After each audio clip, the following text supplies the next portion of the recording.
Alhamdulillah. Bismillahirrahmanirrahim. Assalamualaikum warahmatullahi wabarakatuh. Waalaikumsalam warahmatullahi wabarakatuh.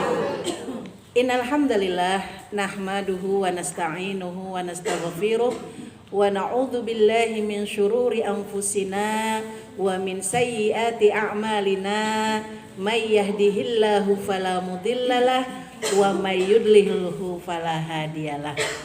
Asyhadu an la ilaha illallah wahdahu la syarikalah wa asyhadu anna Muhammadan abduhu wa rasuluh la nabiyya ba'dah. Alhamdulillah, ibu-ibu yang dirahmati Allah, pagi ini sudah pada senam semua, Ibu? Alhamdulillah. Udah segar, Bu? Segar, alhamdulillah. Mudah-mudahan dengan berolahraga itu otot-otot kita tetap terlatih untuk bergerak, nggih. Karena apa? Nek semakin usia itu ototnya ternyata semakin mengkaku. Mengkaku dia, Bu. Karena apa? Karena kelenturannya tuh sudah berkurang. Jadi kalau nggak dilatih setiap hari, nah itu ya banyak terjadi yang akhirnya apa? Punggungnya jadi membungkuk. Karena memang tidak dilatih untuk gitu kan. Nah, yang terbiasa ngajinya nyender ya jalannya nanti gini terus. Enggak ya. enggak deh, Bu. Oke. Saya tuh terus terang aja, sudah beberapa bulan ya saya ngisi di sini ya. Kayaknya sudah lebih dari 4 kali ya. Saya tuh selalu merasa bersyukur, Bu. Oleh Allah perjalanan hidup saya itu diberikan bertemu dengan orang-orang tua. Gitu. Karena dari situlah saya banyak belajar. Saya banyak akhirnya apa? Mencoba untuk mewaspadai diri sendiri. Supaya apa? Saya pengen jadi orang tua yang seperti itu. Yang tetap sehat, yang tetap produktif, yang tetap apalagi tadi, Bu? Profesional, vokasional ya. Saya juga pengen tetap seperti itu. Terkadang ada kekhawatiran dalam diri. Ya Allah, nanti tuanya saya seperti apa ya? Ketika saya udah malas bergerak apa-apa, Nang ambilkan itu, Nang ambilkan yang itu, coba itu dibuatin. Jangan-jangan nanti saya termasuk yang akan duduk-duduk terus, gak bisa bergerak gara-gara apa-apa semua dilayani. Ternyata, Bu, ketika orang tua itu tetap bekerja, banyak ya orang tua itu yang gak mau diem gitu ya. Sebenarnya itu justru untuk melatih ototnya supaya gak kaku. Ini saya baru nemu kayak gitu tuh sekarang, saya baru menyadari itu. Ning anak nek nggak ngerti, taunya apa? Ibunya ki ngerepotin wae, nyusahin. Kita nih nanti dianggap sebagai anak yang nggak berbakti, apa-apa orang tua kerja sendiri. Padahal itu justru menolong orang tua. Nih orang tua kadang ada yang baper karena nggak ngikutin kayak gini nih. Giliran anaknya nggak maunya bantuin biar ibu kerja aja, biar nanti nggak kaku ototnya. Ibunya baper. Dasar anak durhaka, orang tua apa-apa dikerjain sendiri gak mau bantu. Inilah pentingnya ilmu. Ketika orang tua punya ilmu, dia paham bahwa dengan bergerak itu justru membantu dirinya, maka aman dalam rumah. Anak pun begitu, tahu dengan memberikan keluasan kepada orang tuanya untuk tetap bergerak, itu membantu sang ibu untuk tetap sehat. Nek dua-duanya ada ilmu, enak ya, Bu ya. Kayaknya tuh bakalan antem, ya kan? Antem, apa sih? Tentrem, maunya anyem gitu ya, ayam gitu ya. Maunya ayam, tapi saya gabung jadi antem. Antem itu yang 24.000, 24 karat ya, Bu. Dijual. Oh, itu antam. Oh iya. Salah lagi ya. Masih pagi udah klera-kleru ya. Sekali lagi intinya adalah kita selalu bersyukur kepada Allah. Karena dengan diberikannya usia yang panjang seperti ini, sebagaimana yang pernah saya sampaikan, mudah-mudahan itu bisa menjadi pembelajaran bagi yang muda-muda. Maka kita yang juga diberikan kesempatan oleh Allah usianya sampai panjang, maka jadilah orang tua yang bisa menjadi teladan. Sekali lagi sama-sama kita bersyukur kepada Allah. Karena pagi hari ini semua yang ada di sini insya Allah gembira semua. Betul Bu? Alhamdulillah. Tidak lupa salawat dan salam kita panjatkan kepada junjungan kita Nabi Muhammad Sallallahu Alaihi Wasallam. Mudah-mudahan kita termasuk ke dalam umat beliau yang akan mendapatkan syafaat beliau di akhir zaman nanti.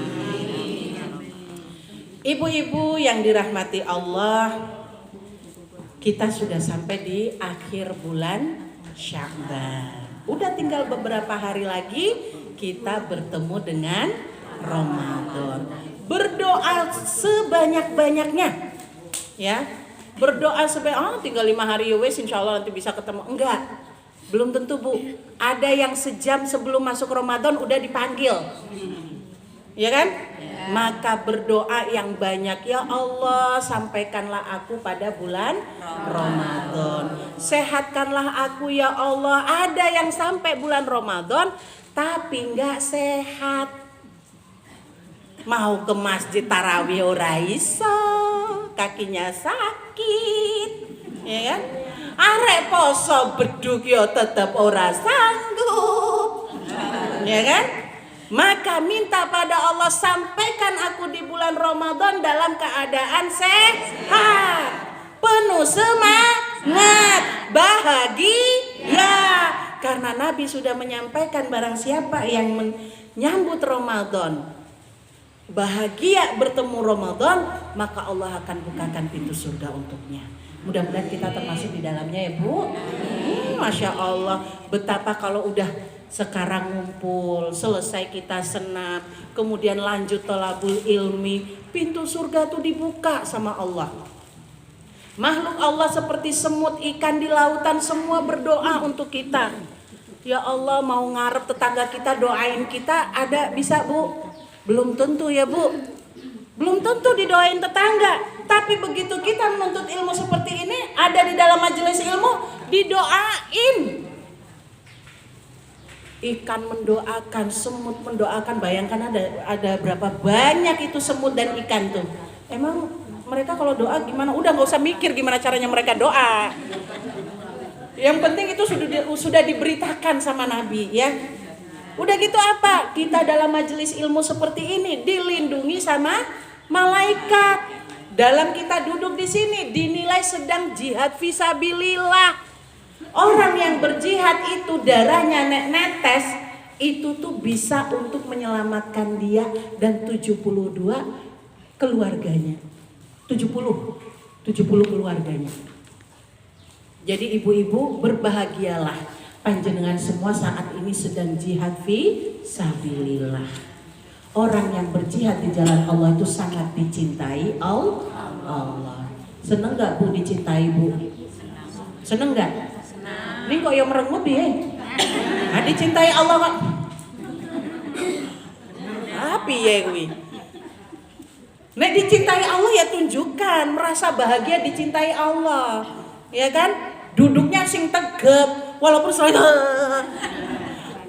tahan ini ya, pinggangnya pegel banget, ora apa-apa Bu. Sing penting semangat berjihad, jihadnya penak ngono snack barang kok. Gitu kok masih merengut ya aneh. Ya. Nah, sebagaimana yang tadi saya sampaikan bahwa kita sudah sampai di bulan Sya'ban. Insya Allah tinggal sekitar 5 atau 6 hari Bu. Ada yang itu enggak? 5 hari lagi ya. Insya Allah 5 hari lagi kita bertemu dengan Ramadan ya. Nah, bulan Sya'ban ini oleh Nabi dikabarkan sebagai bulan yang banyak dilupakan manusia. Mudah-mudahan kita nggak termasuk, ya. Suatu ketika seorang sahabat itu mendatangi Rasulullah, ya Rasulullah, saya itu nggak pernah ngeliatin jenengan berpuasa banyak berpuasa di bulan-bulan lain kecuali di bulan Sya'ban ini. Kenapa gitu? Nabi menjawab, bulan Sya'ban ini adalah bulan yang banyak dilupakan manusia. Dia berada di antara bulan Rajab dan bulan Ramadan. Orang biasanya fokusnya di Rajab. Karena apa? Keistimewaan bulan Rajab sama Ramadan karena dianggap sebagai bulan mulia, ya. Jadi pengen berlomba-lomba di situ tuh. Nah, bulan Sya'ban ini dianggap biasa-biasa saja. Padahal bulan ini paling dicintai Nabi. Kenapa? Nabi menjawabnya, karena di bulan ini semua amalan kita diangkat di hadapan Allah. Dan aku kepengen amalanku ketika diangkat di hadapan Allah itu dalam keadaan berpuasa. Beliau berpuasa. Kita kalau nggak sanggup boleh yang lain. Intinya hadis ini adalah hadis motivasi untuk kita semua bagaimana memanfaatkan bulan Sya'ban untuk bisa menghasilkan amalan yang naik ke hadapan Allah adalah amalan soleh. Jangan sampai pas lagi diangkat kita lagi nyeneni bojo, lagi ngerumpiin tonggo, malaikat naik ke atas bawa amalan kita lagi ngomongin itu si A, lagi ngerumpiin si B, ya rugi. Ini karena langsung diangkat di hadapan Allah nih. Maka ini adalah hadis motivasi bagaimana kita mengupayakan agar amalan kita yang naik di hadapan Allah adalah amal saleh. Amal salehnya apa aja? Boleh apa aja. Ibadah pokoknya. Ibadah itu yang saya pernah sampaikan ada 2 ya. Ibadah apa Bu Ibu? Udah gak usah ditanya lagi ya. Biasa itu kalau lupa gak apa-apa. Jadi ada 2. Ibadah mahdho dengan ibadah ghairu mahdho. Ghairu itu artinya bukan atau tidak ya. Jadi bukan wajib atau mahdho ya. Jadi ghairu mahdho itu yang bagaimana? Ibadah mahdho itu yang mana? Yang kayak puasa, udah ada tuntunannya. Puasa Ramadan ya kan? Sholat wajib 5 waktu. Itu udah ada tuntunan. Asar kudu 4. Gak boleh karena jenengan mau sedekah asarnya jadi 5. Gak bisa. Ya. Subuhnya 2, itu sudah ada tuntunan. Sholat sunnah itu 2 rakaat. Jenengan saking semangatnya dibikin 1 kali berdiri langsung 5 kali, nggak bisa Bu. Ya, jadi yang sudah ada tuntunan itu namanya ibadah mahdho. Sementara yang ghairu mahdho yang mana? Ghairu mahdho, ibadah ghairu mahdho adalah semua amalan kita yang menjadikan diri kita lebih dekat kepada Allah. Lagi duduk seperti ini Bu, ngedengerin ceramah, ngedengerin belajar gitu ya, lagi belajar, ini juga bisa jadi ibadah. Kalau niatnya adalah untuk mendapatkan ilmu. Kalau niatnya cuma sekadar yang penting aku bisa dapat snack, lumayan lah, sarapan pagi, itu lain lagi ceritanya. Ya, sama duduk ngobrol sama temen ya, kita mau silaturahmi.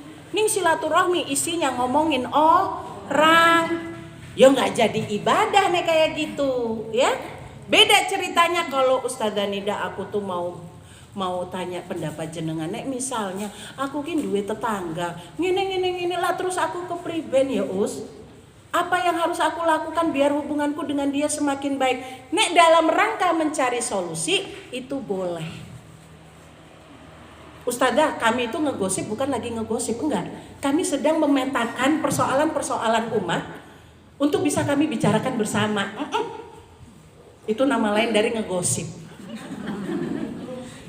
Ngerumpi. Ya, bahasanya aja yang dibikin elit gitu ya, memetakan persoalan masyarakat. Ya, jadi itu ghairu mahdho adalah ibadah yang kita lakukan, semua amal yang kita lakukan yang itu mendekatkan diri kita kepada Allah. Lagi jualan di pasar, di warung ya, dalam rangka supaya saya dapat rezeki halal, saya bisa memberi makan anak-anak saya, mereka sehat, mereka bisa beribadah dengan baik, saya juga bisa beribadah dengan baik. Itu ibadah apa enggak Bu? Ibadah. Jadi ibadah itu tidak hanya sebatas sholat, ya, tidak hanya sebatas ngaji. Jenengan belum bisa ngaji sampai usia segini, aku baca Quran urung iso, belikan Quran Bu, supaya bisa dipakai orang yang bisa ngaji. Dengan demikian jenengan juga dapat pahala. Aku Aku kini sholat suka telat-telat ya, urung iso tepat waktu, belikan mukena taruh di masjid. Ono sing pakai jenengan dapat pahala. Intinya gitu aja, ketika kita belum mampu melakukan seperti itu, maka jenengan cari gantinya, substitusi aja, diganti. Oh aku iki ora iso nek arek dakwah kok kaya Ustazah Nida ngono kuwi lek ngomong kok aku ora iso. Ya udah, jenengan bikinnya yang lain. Kasih bantuan misalnya. Ini Ustazah Nida lagi nyari bantuan. Enggak, Bu. Ini ceritanya ya, ceritanya. Intinya bagaimana jenengan itu bisa melakukan amal sholih yang itu merupakan amal jariyah. Jenengan memberikan bantu, misalnya punya harta, saya ini orang bodoh misalnya ya, biasa kan orang tua gitu, aku ki orang bodoh ning duwe harta, cari orang anak-anak yatim untuk diberikan bantuan pendidikan, jenengan dapat pahala. Jadi yang namanya sedekah banyak caranya ya. Jenengan misalnya duduk kayak gini, mungkin anak temanku tuh biasanya nek duduk kok rada suwi kayak langsung pinggangnya sakit, jenengan siapkan koyo, siapin koyo, begitu ngeliat dia tempelin gitu, pahala ya. Oh temanku itu masuk angin, siapkan fresh care, begitu ngeliat dia langsung itu. Ada banyak cara kita untuk berbuat baik. Yang penting hindarkan itu yang namanya omongin ini kenapa kok Ustazah Nida nek ngomong mesti itu yang diingatkan? Karena itu udah penyakit perempuan. Itu penyakit, Bu. Udah dikabarkan sama Nabi, perempuan tuh besok banyak yang jadi penghuni neraka. Tapi enggak saya. Bukan kita yang di sini ya. Bukan kita yang di sini. Banyak perempuan-perempuan menjadi penghuni neraka karena itu, salah satunya ininya nih, lidahnya. Nggak bisa ditahan. Itu memang udah bawaan orok, Bu. Udah bawaan orok kita, udah ngumpul dikit, udah langsung dah. Ya. Nah, jadi saya di sini cuma ingin menyampaikan, aduh Bu. Bentar. Nah ini maksudnya nih kayak gini nih. Sama kita lansia semua.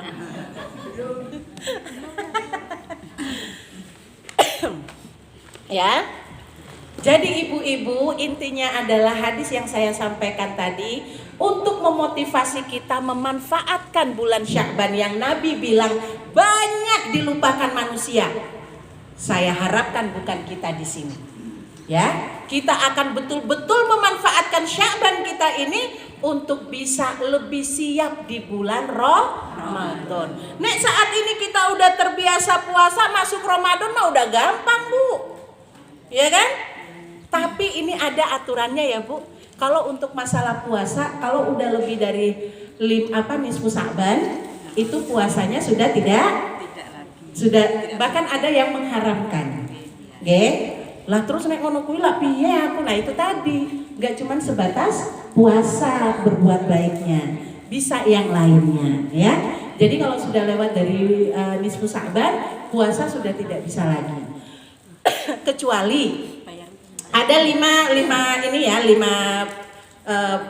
hal yang bisa dibolehkan puasa. Salah satunya untuk bayar hutang. Kemudian yang kedua dia pernah nazar. Yang ketiga itu dia sudah terbiasa Senin Kemis misalnya, atau sudah terbiasa Daud, itu boleh. Yang keempat dan kelima nanti aja ya Bu, kapan-kapan. Kayaknya saya lupa deh itu. Yang keempat apa lah ya, lali saya Bu. Maaf ya Bu. Ya untuk bahan besok-besok lagi Bu. Ya. Jadi insya Allah ini pertemuan kita yang terakhir di bulan ini ya Bu.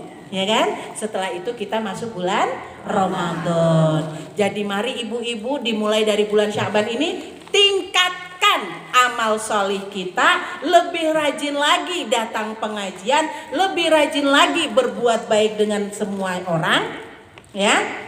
kurang-kurangi ngomongin orang. Supaya apa Bu? Kalau jenengan terbiasa ngomongin orang di bulan Sya'ban, maka di bulan Ramadan pasti dilipat gandakan itu ngomongin orangnya.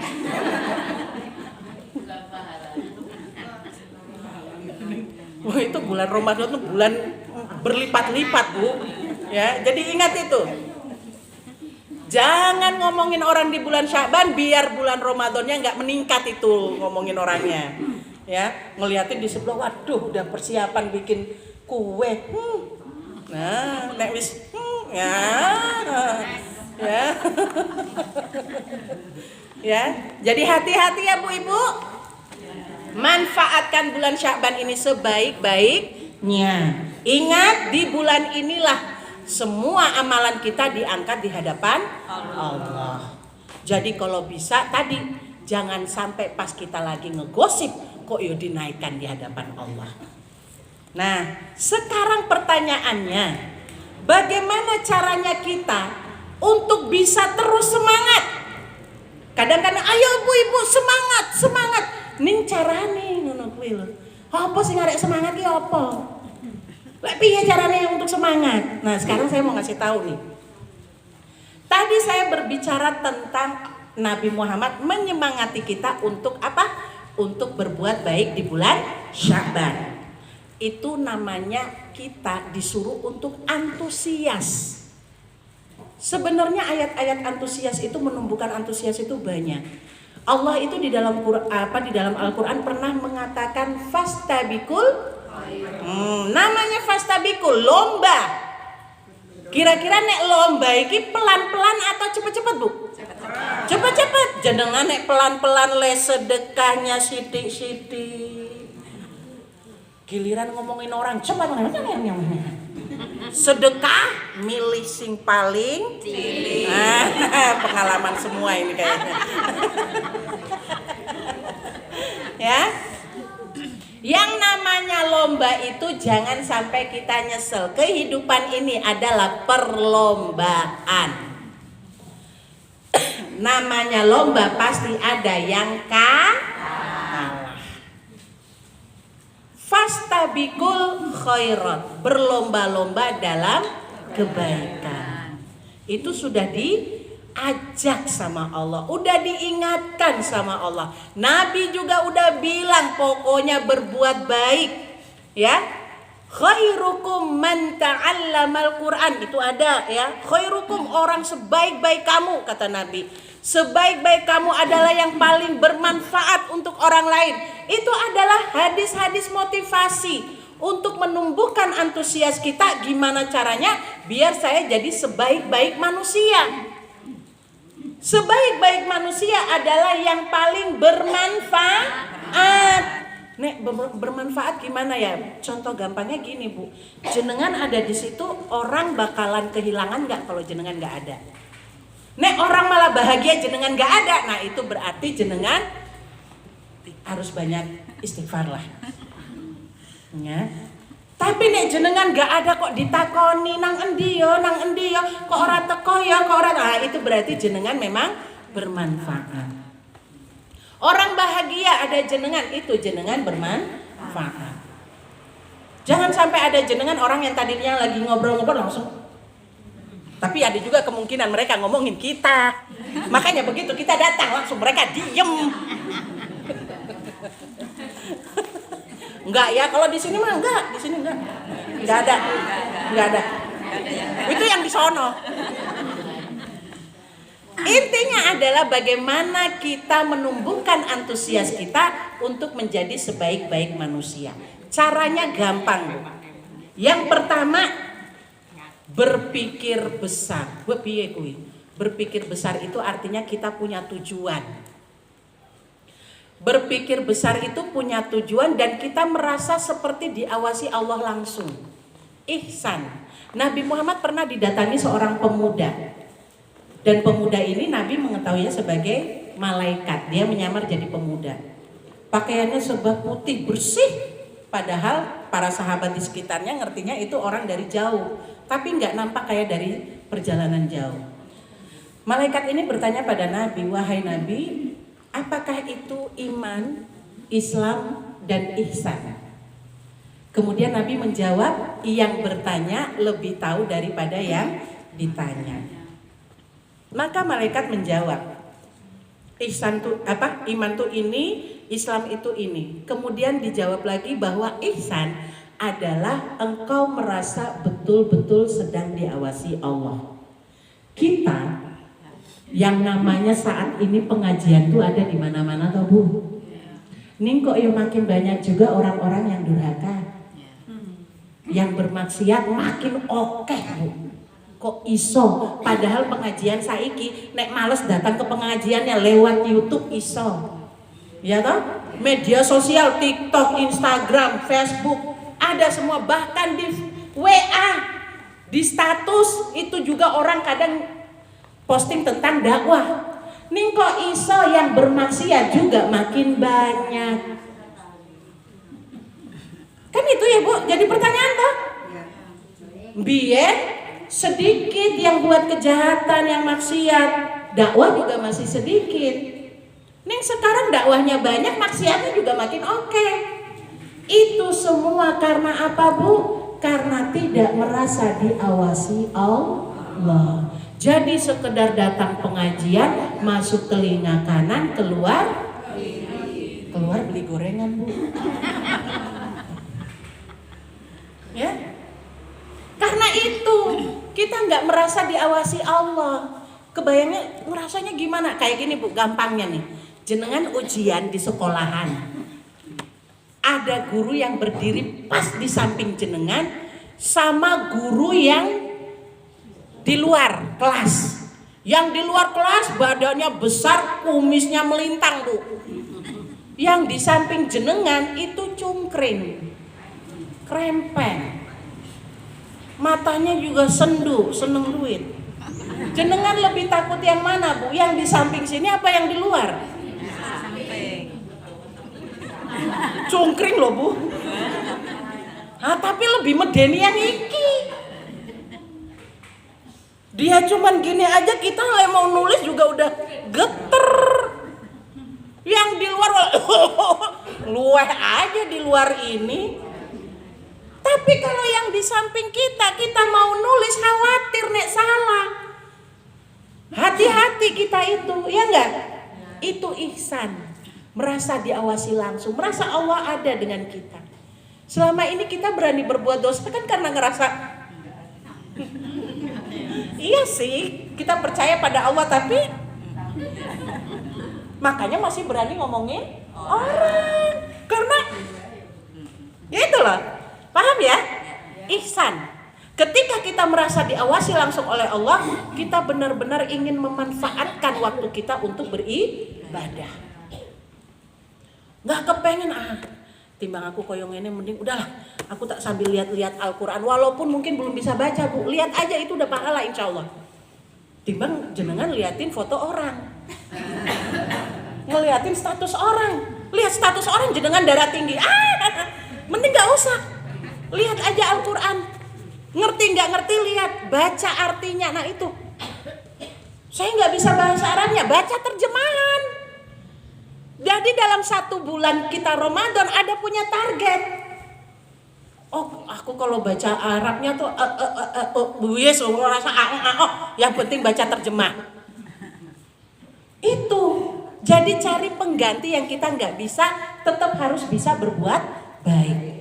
Ingat, di Ramadan itu yang amalan wajib itu berlipat ganda Bu. Eman-eman tuh sampai lewat. Kalau yang sunnah Bu, itu dianggap wajib, pahalanya tuh wajib. Eman-eman nek lewat begitu aja Bu. Maka itu tadi, rasalah bahwa Allah tuh ada di samping kita. Sehingga ketika kita mau berbuat kemaksiatan, mikir ulang. Dilihatin Allah langsung ini. Gitu. Sehingga tadi akan ada perubahan dalam diri kita. Ketika kita merasa tidak diawasi, ya itu tadi, ngaji sampai berapa banyak juga orang ngaruh. Karena mana gitu loh. Ya. Karena merasa tidak diawasi langsung. Itu yang pertama Bu ya. Jadi apa tadi? Bersikap ihsan. merasa diawasi langsung oleh Allah. Dan itu tidak mudah Bu, tapi usahalah. Allah tidak melihat hasil. Yang Allah lihat adalah usaha kita untuk menghadirkan Allah benar-benar di hadapan kita. Gitu ya. Yang kedua Bu, niat. Kuatkan niat. Pokoknya aku Ramadan sesok, wis lah. Kayaknya eman-eman ya aku harus ngomongin orang. Wis aku tak belajar terjemah. Aku urung iso Arabnya, aku terjemah wae. Niatnya itu dikuatkan Bu. Karena niat ini punya pengaruh besar untuk merubah seseorang. Saya pernah punya pengalaman Bu, waktu saya masih remaja. Saya 3 kali ikut itikaf. Itikaf itu berdiam diri 10 hari di masjid. Ya, cuman ibadah doang. Saya di itikaf pertama itu saya ngelakuinnya di Solo, semuanya 3-3-nya di Solo. Di yang pertama kali niatan saya tuh gini. Itikaf tuh kayak apa sih? Kepo Bu, kepo. Niatnya tuh. Jadi pengen itikaf karena kepo. Akhirnya yang terjadi apa? Saya bahagia sampai di sana. Oh kayak gini ternyata itikaf enak ya, ngobrol hahaha sama temen. Isinya itu 10 hari Bu. Ya. Itikaf yang kedua, tahun kedua. Karena kayak tahun kemarin kita udah tahu nih, oh ternyata itikaf kayak gitu. Tahun kedua semangat Bu. Semangatnya apa? Yuk itikaf lagi, kayaknya asik deh kalau kita anak muda kayak gini nggak ada kerjaan apa-apa, timbang kita di kos-kosan nggak ada kerjaan, udah kita itikaf aja. Lumayan sekalian jalan-jalan. Wis. Niatnya itu sekalian jalan-jalan. Hasilnya apa Bu? Masih sama dengan tahun lalu. Hahaha di tempat itikaf. Sampai di tahun ketiga. Jadi selama 2 tahun itu kami itikaf. Dan ini hebatnya itikaf ya. Walaupun hahaha tetap ada ilmu yang masuk Bu. Ya. Di tahun ketiga saya mulai berpikir, kok kayaknya eman-eman ya. Sudah sampai ke sana cuman dapat hahaha. Wes tak ganti niatku. Aku pengen itikaf tenanan. Aku pengen mendapatkan ilmu yang berkah. Maka di tahun ketiga itu saya betul-betul merubah niat saya hanya untuk itikaf. Pokoknya gimana caranya itikaf saya seperti Rasulullah, yaitu cuma ibadah.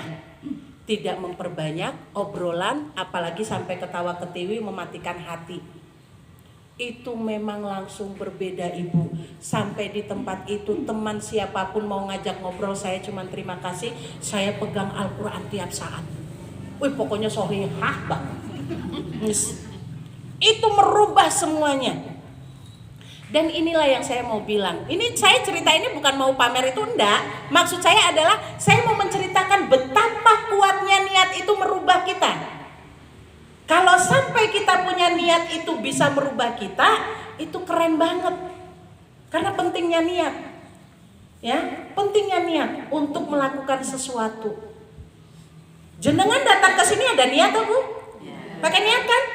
Wis siap-siap dari habis subuh wis siap-siap udah. Habis ini aku arek senam, setelah senam aku belajar. Kan itu niat tuh. Ya kan? Nek jenengan orang niat datang sini, orang niat belajar, orang niat senam, kira-kira sampai nggak duduk di sini? Enggak. Nah, bakalan cuma duduk di rumah, ada aja alasannya. Aku ora iso putune rewel. Aku ora iso wong lutute sakit. Aku ora iso, ono aja alasannya. Itulah kekuatan niat. Maka ketika kita ingin terus punya motivasi, punya antusias, maka benerin niatnya. Kalau niatnya udah bener, insya Allah antusiasnya pasti ada. Saya itu paling seneng nek datang ke sini. Kenapa saya seneng? Karena yang jadi pendengarnya, ya, jamaahnya itu antusias. Ibu sebagai penceramah, saya kalau ceramah terus orangnya ngantuk semua, saya juga nggak interaktif, itu saya lemes Bu. Tapi kalau pendengarnya interaktif, kami yang berbicara juga makin semangat. Jadi niat saya datang ke sini pengen apa? Menyemangati dan disemangati. Saya senang lihat semangat-semangat jenengan walaupun udah lansia, tapi semangat. Saya belajar di situ dan jenengan juga mudah-mudahan dapat ilmu apa yang saya sampaikan. Gitu. Ya. Sampai sini udah jelas ya Bu? Satu, kita merasa langsung diawasi Allah. Kedua adalah niat yang lurus. Ingat Bu, lurus ya, ojo menggo. Nek menggo kayak nanti menggo hasilnya. Yang ketiga Bu, setelah punya pemahaman bahwa Allah melihat kita langsung, yang kedua sudah punya niat, ketiga dan ini yang paling penting, action. Nek jenengan ora action, yuk punya pikiran apapun, punya niat apapun ya ora mlaku. Maka yang ketiga untuk antusias itu action. Pokoknya aku mau belajar, pokoknya sudahlah nanti aja lah. Wes ora mangkat, nggak jadi semangatnya. Kalau udah punya niat baik, aku mau belajar terjemah Quran, wes siapin Bu terjemahannya.